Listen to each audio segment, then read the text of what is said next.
What is the main storyline for tonight's Game 3 in your estimation, Brian Windhorst?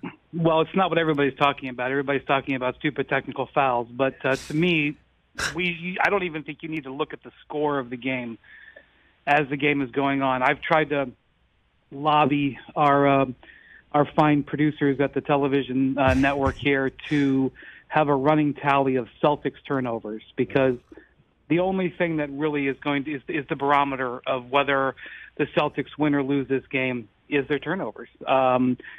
This postseason, when they turn it over 15 times or less, they're 13-2. When they turn it over 15 times, they're 0-5. That's what happened in Game 2. I don't care about Draymond Green, fake shoving somebody during a dead ball. Steph Curry was good. He had 5 threes. He averages 4.5 threes a game in his playoff career. He's slightly above average.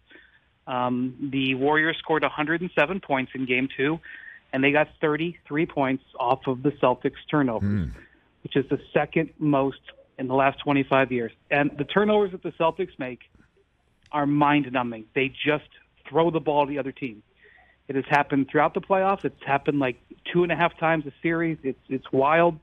But that, to me, is the storyline. I know it's not as fun as talking about somebody bodying somebody else up on a rebound or a technical foul, but that is what's really going on in this series. It is it's the Emmett's truth, no question about it. So you know it. Thus, I'm sure the coaching staff of the Celtics know it. How do they rectify it? I mean, or it just is what it is. It's just it's part of the team's DNA, and they just hope it doesn't pop up. I mean, what do you do?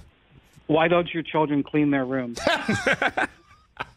It's wild. I've been with the Celtics for 6 weeks now, and I think they're a championship team. I mean, I have huge respect for the Warriors, and the thing about it is, like, Steph hasn't even really.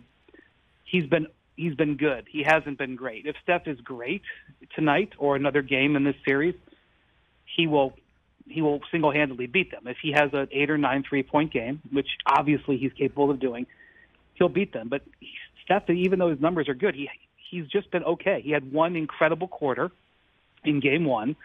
Other than that, he's just been Steph. The game has been determined about whether or not the Celtics hand the ball away. And they did this against the Bucks. They did this against the Heat. And, so to me, the Celtics, when they play straight-up half-court defense, they're really hard to beat, almost impossible to beat.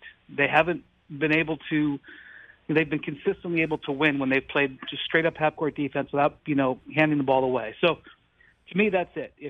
If Jason Tatum doesn't go in there and try to throw a 500-mile-an-hour pass to a guy standing 4 feet from him – if Jaylen Brown doesn't lose the ball in the dribble, which has literally happened about 25 times in the last 3 weeks, I just don't know why he's such a weak dribbler in traffic, but he is, and yet he keeps dribbling into traffic.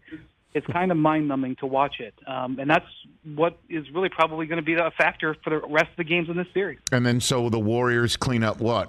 If they have something to clean up, what is that? Well, the Warriors are not getting production from anybody other than Steph. And while it was fun to watch Steph and Jordan Poole hit those shots in the third quarter, something interesting happened, Rich, was that the Warriors stopped running their offense. They stopped their motion offense where everybody's running around in circles and the ball moves to 6 different players and there's an open shot created, because Andrew Wiggins and Klay Thompson and even Jordan Poole, to a certain extent, weren't hitting shots for a long time. Klay was 4 of 19 in Game 2. And so they relied on straight Steph Curry pick and rolls, a very basic play that happens to be very difficult to stop. And, he made some threes and was able to get downhill into the lane and stuff. And the Celtics just didn't defend it that well, but they abandoned the rest of their offense. And I don't think that's going to work over the long haul. Again, they don't get those turnovers. They don't win that game. I know that's what nobody wants to say that. Everybody says, oh, the Warriors are great. They were kicking tail. I'm telling you, in straight half-court offense, they were just okay. And so they got to get back to the Splash Brothers getting it done. And that Klay doesn't have to score 35, but he's got to be a weapon so that they can run their offense and have the Celtics respect them as they move the ball around. Hey, you watched all the way to the end. Thanks for that. Watch more right here.